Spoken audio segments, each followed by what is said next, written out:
You guys are assuming that we hurt our son and buried him. I didn't say any of You those. just said disposed of the body. I don't want you guys to ever think something weird.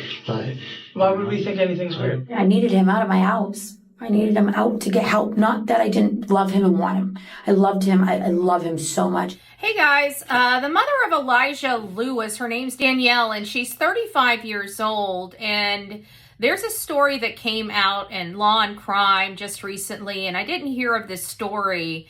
And I am watching it and I'm listening to it, and there are some indicators here that we've heard in other places. One of the things I've noticed about this particular mother, Danielle, is that she referred to the boy as that boy.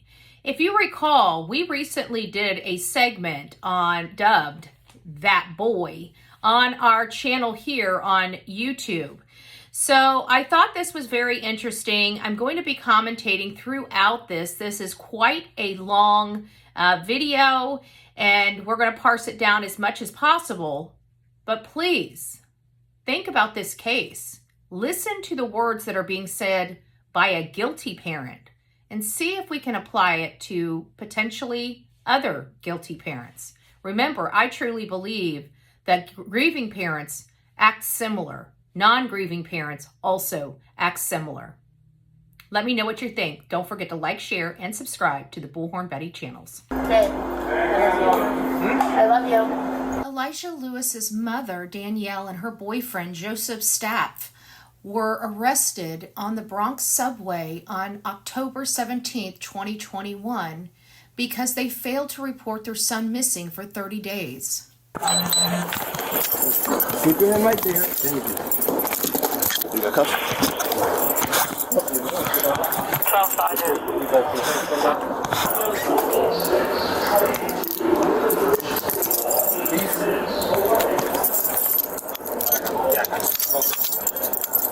Come on.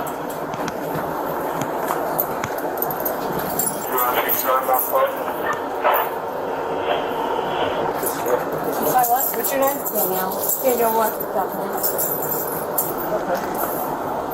You guys got any female to battle down or one second? Hey, Shannon. You do about that. Two suspects is 38-year-old Danielle Dauphiné, seen here, the mom of the missing child, and her boyfriend, 33-year-old Joseph Staff, both of New Hampshire, who police had to track down weeks after the boy went missing. The shocking allegations against the mom and her boyfriend are alarming. What you're going to be hearing next is her interrogations with detectives. And she sounds very bitter toward her son. He has behavioral problems. He does weird things. He's autistic. There's a lot that can be had with this particular interview, and I think we need to listen very, very closely. Now, Danielle did not have her child originally. The ex-boyfriend or ex-husband or whatever the father was to her, basically, according to her, just dropped her son off with her one day and said he's unmanageable and that he has autism. She had no earthly idea that he was going to be hiding knives under his bed and other things. He would be standing in the bathroom in pitch black in the middle of the night, and when she turned her lights on, it was like creep. These are all the type of things that she was discussing with the detectives. Like I said, very similar to some of the statements made by other parents that have a missing child, a missing autistic child. I think we can garner a lot of details from this case, and we need to pay attention. So please keep your eyes and ears open. Listen to the details. Listen to her statements. Listen to how she speaks about her son. Do you see any similarities? If so, let me know what. First up, let's hear Danielle's side of the story. Tell me about Elijah and what you understand of why we're here to talk about Elijah. Because he's missing. Okay, what can you tell me about that? Okay, so Elijah, when I got Elijah back in May 26th of 2020. Okay. And his dad just like literally drove across the United States and just dropped him off to me. He's a very, very troubled child. He has a lot of mental issues.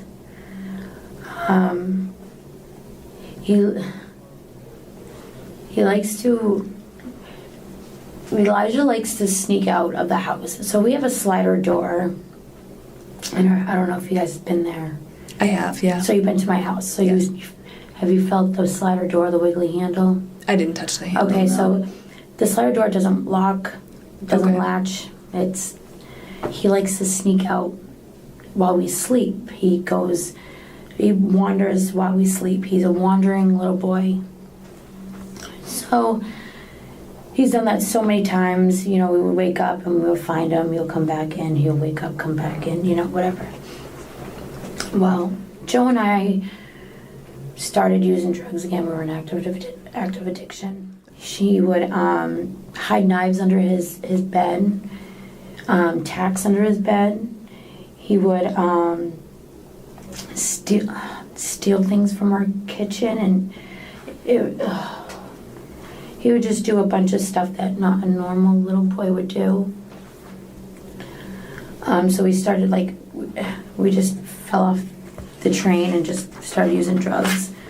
So in September, I don't know the date, I honestly don't know the date, but September he decided to wander off again. And us being in active addiction and not wanting to lose our kids, we tried to find him. We looked for him and we're like, okay, well, he's gonna come back. He always came back. So we waited, he didn't come back, and we're freaking the f*** out. We're like, where's Elijah? Never came back. If I knew all these behaviors, I would have made sure I had stuff lined up for him to, I'm not gonna take on a child that has mental health issues and not have anything for him. That just does not make logical sense. Yeah. And he didn't say that. He just said he might be autistic. Later discovered text messages between Danielle and a friend a year prior, where she referred to the 5-year-old as, quote, the next Ted Bundy and Jeffrey Dahmer, and said, quote, I want him gone. I can't handle it anymore. The detective continues asking about Elijah's behaviors before Danielle makes some alarming statements. Okay. And this is not autistic. I have an autistic nephew who is, but yeah, he would scratch. Okay. He would sit there and bite his arms. He would, what else did he do? He would slap him in his, do weird stuff. I just didn't I couldn't, I needed him out of my house. I needed him out to get help. Not that I didn't love him and want him. I loved him. I love him so much. I just needed him to get help. And I was just watching him suffer, and I couldn't do anything. You know what I mean? I couldn't do nothing. The apartment's dark with the exception of the light from the TV. What's Joe doing at this Sleeping. point? Okay, did you wake him up? No. Okay. So then you see that the door is open. I mean, I woke him up eventually, just not right then and there. Okay, walk me through it sequentially. So We can also garner a lot from the line of questioning law enforcement is doing here. Now, as you heard, the detective is now wanting her to chronologically, sequentially put what they did in order. And this is super, super important because they always want to get a good timeline of any person of interest. So we can apply this line of questioning to almost every case that we're covering right now. I'm trying. It's like, obviously I came back in and I took the stuff and I went and got high because I was freaking out. So it's all a blur. This lady actually says when she woke up and realized her child was missing, she didn't wake her significant other up. She walked around, looked for him, and thought, hey, it's time to get high. I'm stressing out. So instead of actually going and looking for my son, whatever substance they like to do, which we later find out what was in this boy's system, I don't think she ever even left the house or even looked for him. but who knows? I wasn't there. So you said you walked outside and then came back inside and got high? Mm-hmm. Okay. Because I'm like, I can't find him. I can't find him. I can't find him. So where did you go when you walked outside? So what I usually do is I walk down to the lake and see if he's there, because sometimes he'll be sitting on the bench. And then I walk up to the driveway in the little dome, and then I walk up and down the street, and then usually he'll be at the top of the driveway or going down the right by the little like circle turnaround. He'll be just walking right there by the park, like there's a little beach. He'll be standing like right there because he doesn't know where to go, but he wasn't there. So I'm like, I had no idea what to do, and I just. So you said you walked to the beach, to the bench. I walked to the driveway and I looked. I looked up. Yep. I didn't walk up yet. I Okay. just looked. But Okay. usually I would just walk. One thing that we should notice here is the detective was asking a specific question. Where did you go? And she goes into, usually I go. She didn't answer the question. And so that's what prompted the law enforcement officer to ask her again, so that's what you did. And where did you go from there? So lots of weird, it seems like at the end she had her story. She was making up the story when she was talking to the detective, and by the time the detective reclarified with her, she was set on the story and where she went. But he wasn't there. As I turned around, came back in, and I woke Joe up and I said, Elijah's gone. So did you get high before or after you woke Joe up? I got after. Okay, so you woke Joe up and you said Elijah's gone, and what did he do? He was like, what the f*** again? I'm like, yep. I'm like, but this time I can't find him. I was like, I don't know what the f*** to do. I'm freaking out. I was like, I need to do something. I need to do something. I need to calm down. I need to do something. Did Joe get high with you? Mm-hmm. And then what happened? And then we were just trying to think of what the f*** to do, where to find him. We've been looking for him every day. Every day. So Danielle's story is that she couldn't find her son. She didn't want to get her other child, her daughter, taken from her. They were searching every day while having this drug problem. And they were arrested on a subway without their daughter. The one that they wanted to keep with them, and the reason why they weren't reporting their son missing, their 5-year-old son. They didn't want to report a 5-year-old child missing and not knowing where he is or what's going on with him. Did they preemptively assume that he was deceased? She made a statement here where they didn't know what to do. When she woke up her boyfriend, they were trying to figure out what to do. Could that possibly be a little leakage when they started plotting on what to do next? So that night, though, in particular, after... He had to go to work. So you get high, and then did Joe go outside to look for him that night? He went outside a little bit, yeah. Okay. Did you go back outside? No, I didn't. I stayed in with my daughter. Okay. And during this day, how many times would you say that you used heroin? In this day? Yes. When I woke up, and then I probably would have used it in the afternoon, because when you're pregnant, you have to use a little. It's so f***ed up. I don't like talking about it. Anyways, Yes, you heard her correctly. She is on H and pregnant and trying to monitor her usage while she's pregnant. And I guess we don't understand why potentially some of her children are having health defects and birth defects, most likely from the consumption of substances. a few times during the day, and then at night I would use a few times because I would get sick quick. Okay. So he left at 7 a.m. And what did you do from there? Freaked out. Didn't know what the f*** to do. I don't know. I'm like, didn't want to lose my daughter, but I wanted to find my son, but I didn't want to lose my daughter. I didn't want to lose my son. I'm pregnant. My mind is going crazy. Why didn't you call the police? Because we didn't want anything to happen. Because DCYF would get involved, Okay. and then my daughter would get taken away, So I don't know. It's so hard to explain to people that aren't addicts why we do the things we do, like why we ran, because we're scared shitless. We're human. You know? I truly believe she was running and they were scared shitless. But I think it's for different means than what she's trying to portray to law enforcement here in this video. If you noticed at the beginning, she was victim shaming, talking about how horrible her kid is, about the problems that he has, and how horrible her life was. Those are the things that I identify with in another case. You know, it's a reaction. We didn't know what, just like we didn't know what to do. And when you say you ran, you're talking about when you fled from New Hampshire last week. Okay. And what were you afraid of then when you left? Because we didn't report it. I was afraid of going to jail and losing my kids. Okay. I don't want to go to jail. We didn't do it. I mean, we did do something. We didn't report it, but we didn't do anything. Is my daughter still with my mother-in-law? No, she's not. She's in foster care? She's in, state custody. Yeah, I do know that. Why? I'm going to be honest with you. Why? That piece it's not a law enforcement piece, that's social services. They're two totally different entities.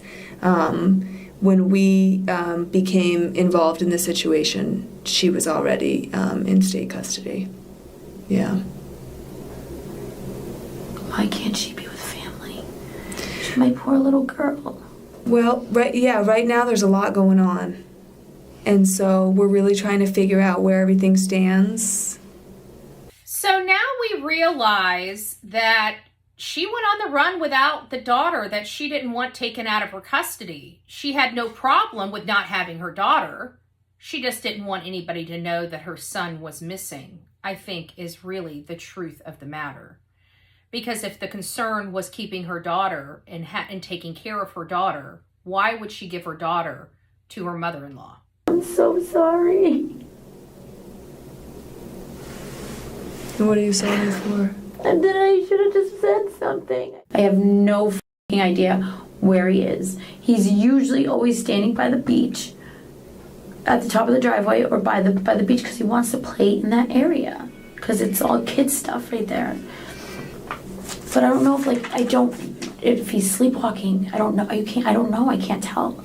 Now, did you ever have suspicions that he was sleepwalking? Well, yeah, because sometimes I would find him just standing in the kitchen randomly. Just standing there. Or in the bathroom with the door shut with the lights off, and I would walk in and like he would just be standing there. Like scary, freaky stuff. 6 days after Danielle and Joe's arrest, authorities said they found Elijah's body buried in a shallow grave in a state park in Abington, Massachusetts, determining he had been dead for about a month. The New Hampshire Department of Justice said the 5-year-old died from, quote, violence and neglect, including facial and scalp injuries, acute fentanyl intoxication, malnourishment, and pressure ulcers. Indeed, this is a very disturbing case. Now you hear that they have found Elijah, the condition of Elijah, and the toxicology of Elijah is not good. It sounds like he must have gotten into potentially the substances of the mom and her boyfriend and could have lost his life that way. And instead of calling law enforcement, they decided to dispose of his body. There's also another theory, because they talk about abrasions and damage to the scalp. So he could have been abused to death. They talked about neglect. But the most important is the heightened level of fent in this child's system that give me pause and kind of theorizing that something happened inside that home where that child got into some substances, because the parents keep saying, the mom and her boyfriend keep saying they were in active addiction, they were using, he was getting in their stuff, but they never directly talked about where they put the substances, where the substances were stored, but they were scared because of their substance abuse addiction and didn't want anybody knowing. So that's what's leading me to believe that this child may have come in contact with that lethal substance. So this last time that Elijah went missing, When was that? The last time? Yeah. Early September. September? Yeah. The beginning of September? It was towards the end of September. Like it was like Towards towards the the end. end? Yeah, towards Okay. the end. I wish I don't. See, when it's hard because we don't know dates. Like I don't pay attention to dates. Okay. Plus being in the house, not having to write a date down. Mhm. You know, I don't know. I don't freaking know. Okay. So towards the end of September. Yeah. Okay. Okay, so you get up and you go into the kitchen to get a drink. And do you do that? Do you get a drink? Mm-hmm. Milk, I think, yeah. You got milk? Milk, yeah. Okay. And do you put it into like plastic cup, paper cup? Glass cup. Okay. So you have your drink of milk. Law enforcement is already noticing the inconsistencies in their statement. In one case, Danielle says that she was the one that awoke first, and in another case, her boyfriend says he's the one that woke first. He talks about getting milk, and the detective is specifically asking him what type of cup he used. It is that specific in these types of interrogations. So when people are interrogated by law enforcement, they are to have a timeline and specificity. And these two people, their timelines all over the place and their specific details do not match one another. This is a red flag for law enforcement. And then what do you do next?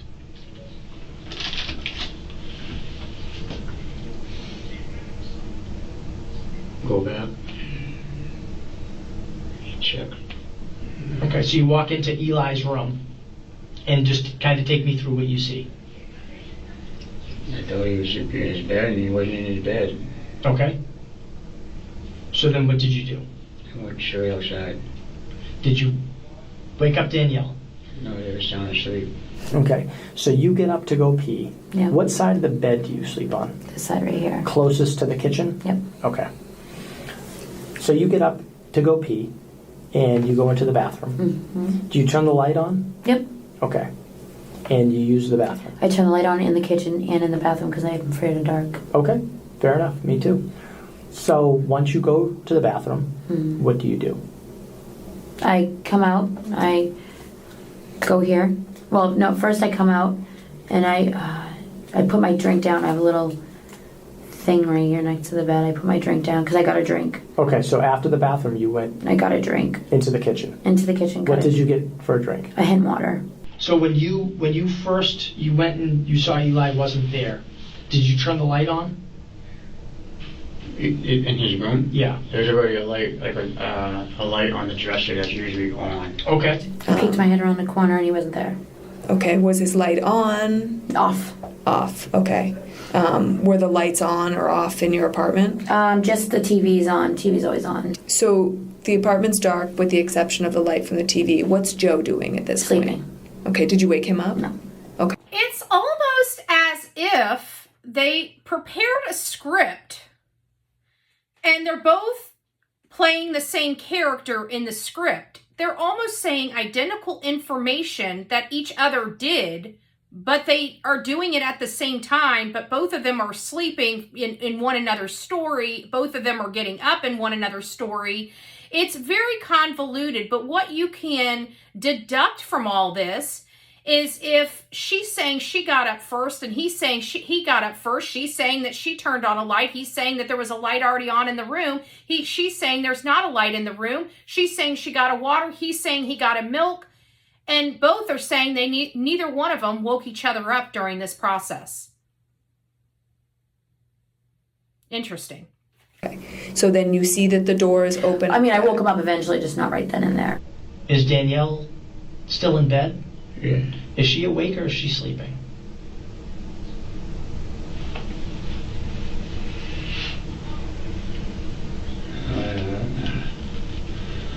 I don't know. I don't want her to like not be able to remember the same Don't. exact We're gonna thing, talk you to know what her. I mean? No, but Like, I don't want this to make you guys But think Joe, that Joe, we're not Joe, here's the thing. mashing out stories or something that's going to throw you guys off. You know what No, I no, mean? I no. don't want you guys to ever think something weird. Right? But, Why would we think anything's I don't weird? know. But what I'm going to tell you right now is what you've told us, and I just talked to Joe, is the exact opposite as far as how this night went. There's a lot of little indiscrepancies, and that's normal. There's no way that you could both be. You can talk and get on the same page with a lot of things, but things like this, when we don't stop digging, and that's when we find all the little inconsistencies. As you heard law enforcement state, they're looking for little inconsistencies. This is huge because on a lot of channels, they act like those inconsistencies, those minor inconsistencies, are nothing to look at. Well, law enforcement does look at them, and they know that those changes and inconsistencies amount to red flags, and that's why they focus on them. So the next time somebody says something's minor, believe me, law enforcement is paying attention. And that's okay. That's okay. What I'm telling you is all of it is okay, but we need to find him. I don't know where he is. If I knew where he is, I would honestly tell you right now. Is that because Joe disposed of him? No. Did Joe bring him somewhere?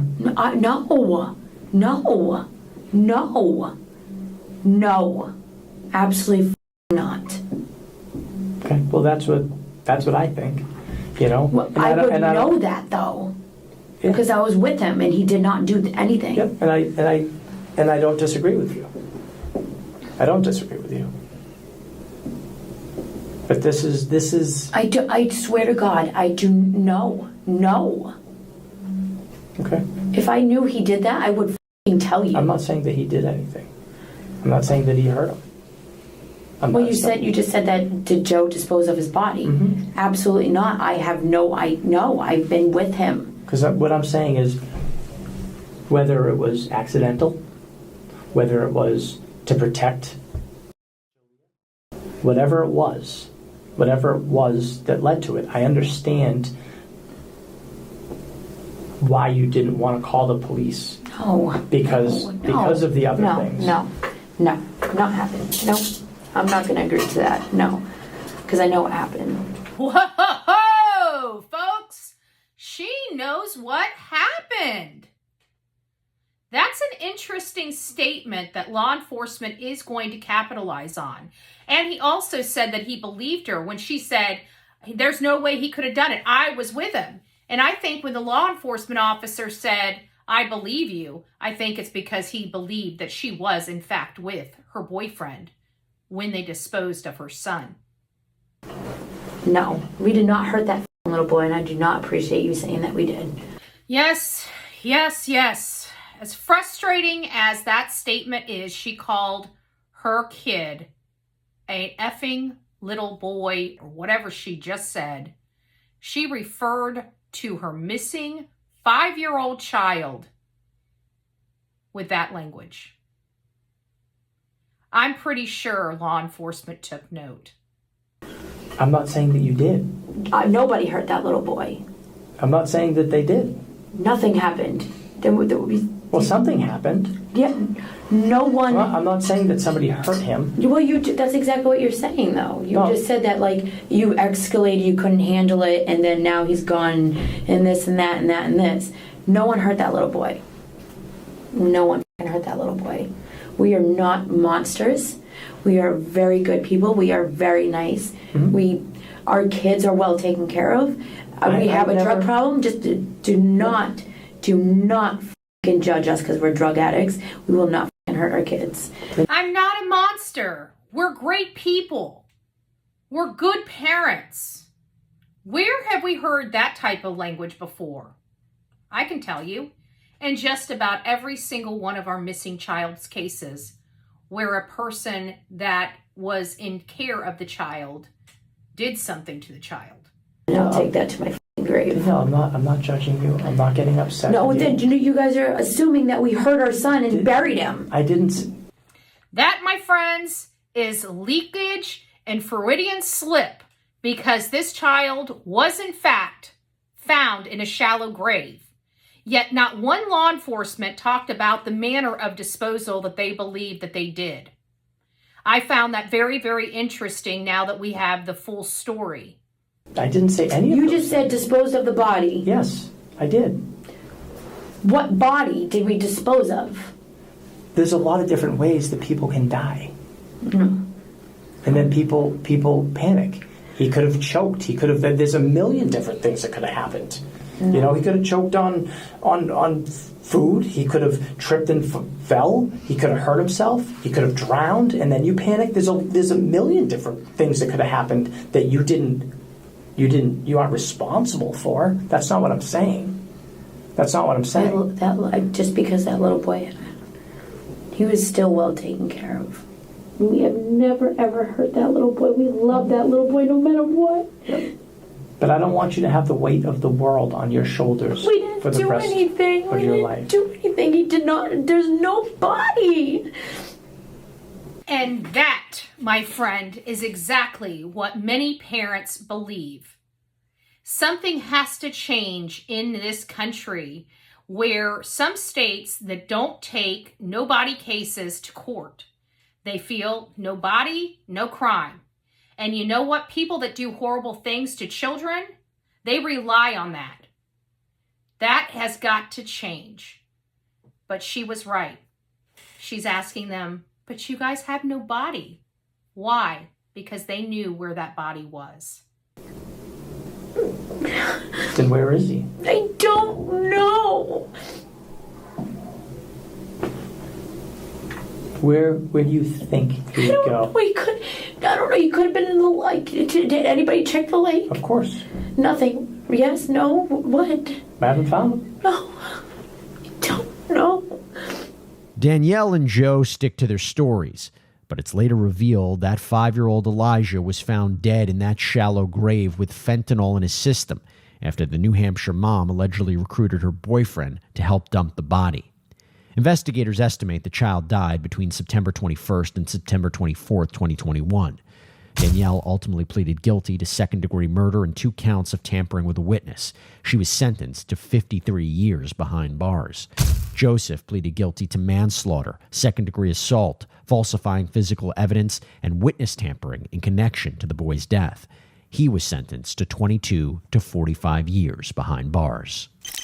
This is one of the cases that end with justice for the child. Many of our cases do not. And what is the reason? Because their assailant was able to hide their body and to hide their body well. This is a travesty in our country. I pray to God that Tennessee starts bringing these cases, and for God's sakes, get some internet in that state. That is a critical and crucial component to law enforcement this day and age.